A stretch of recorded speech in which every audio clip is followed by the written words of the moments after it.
Boa noite a todos.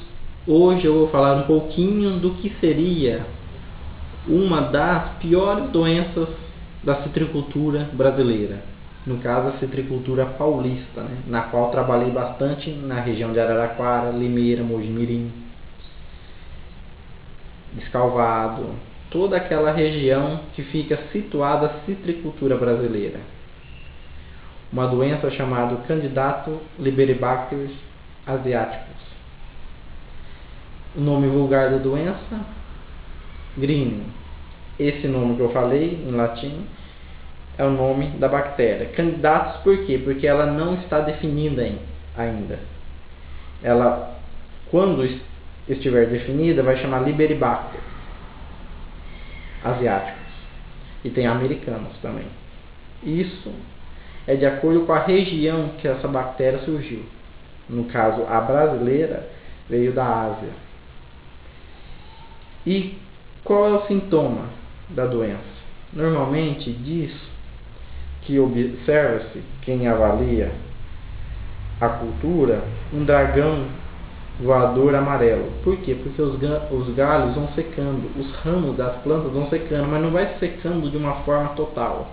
Seca um ramo de uma planta, seca o outro ramo da mesma planta, e os pesquisadores adotaram esse nome, dragão voador amarelo.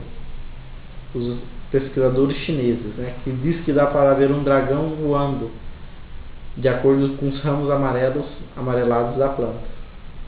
É uma doença de extrema importância. A bactéria é uma bactéria que ataca os vasos condutores da planta. Então não adianta poda. Se você podar a planta contaminada com esta bactéria, vai complicar a situação, porque a planta vai produzir novos ramos, vai brotar e a doença vai ser espalhada por toda a planta. E ela espalha-se por toda a planta, porque é uma doença de vasos condutores, no caso floema.